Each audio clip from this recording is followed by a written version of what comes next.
السلام علیکم ملګرو. ډونلډ ټرمپ سره اوس دا یاره ده چې ایران به ما قتل کی اور دا یاره ډونلډ ټرمپ ته په غوږونو کې اسرائیل ورچولې ده. اسرائیل دا غواړي چې د امریکا او د ایران دا جنگ ختم نشي، مذاکرات ونشي او دا جنگ کنټینیو روان وي، ځکه چې ایران او امریکا د اسرائیل په وجه یو بل سره انختی دي. نو اوس اسرائیل دا نه غواړي چې د خپلو کې روغ وکړي، که دی روغ کوي نو اسرائیل هم داسې پاتې کېږي. نو اوس ډونلډ ټرمپ پرون یو انټرویو راغلی ده چې په هغې کې هغه خو کلیام ویلي دي چې ما ته د اسرائیل د انټیلیجنس نه دا خبر ملو شوی دی چې ایران زما د قتل پلان جوړ کړی دی، چونکې آیت الله خامنه‌ای کوم چې د ایران سپریم لیډر و نو د هغه قتل پلان امریکا ډېر مخکې جوړ کړی، خو هغه دا خبرې چېرته په میډیا باندې نه وې کړې. راځئ ډیټیل سره پرې خبره کوو، ویډیو خپل مکمل ګورئ او مخکې ملګرو سره هم شریکه کوي. ډونلډ ټرمپ سره اوس دا یاره ده چې ایران به ما قتل کی. د دې وجه دا ده چې امریکا ته اسرائیل انټیلیجنس ویلی دي چې ایران د ټرمپ د قتل پلان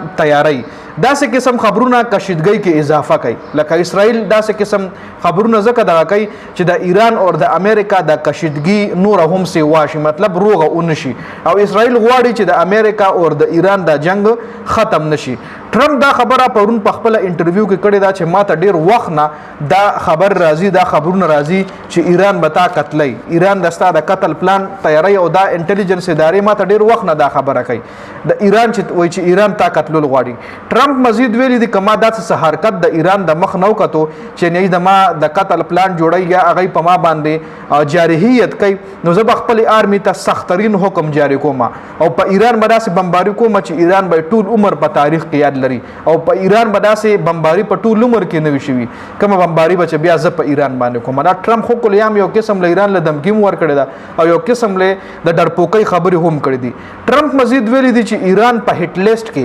زه ډېر وخت نه اچولی یم. ایران چې کوم هټ لیسټ هغه دا ښکاره خبره ده، ګوره تا د هغه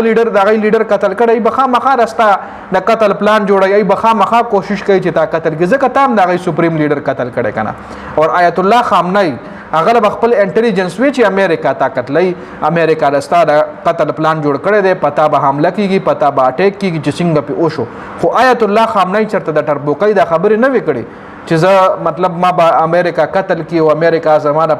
قتل پلان جوړوي او یا یې پیغام ورکړی وي که زه چا قتل کړم نو د ما الزام به لکه داسې قسم خبرې آیت الله خامنه‌ای نه وې کړې. او ټرمپ چې کوم دی چې ځان له سوپر پاور وایي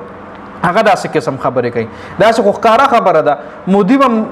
مودي سره به هم دا یاری چې کېدای شي د پاکستان حکومت ما قتل کی، د پاکستان حکومت شهباز شریف، نواز شریف یا عمران خان یا د مونږ آرمی چیف هغه سره به هم دا یاری چې په ما باندې به د انډیا لکه یو دشمن بل دشمن خامخا سپریم لیډر ټارګټ کوي، د یو دشمن ملک بل دشمن ملک ته سب عام عوام خو نه خو اهم کسان ولا ټارګټ کوي که نه. نو ټرمپ سره اوس یاره سیوا شوې ده او ټرمپ ایران ته یو ځل بیا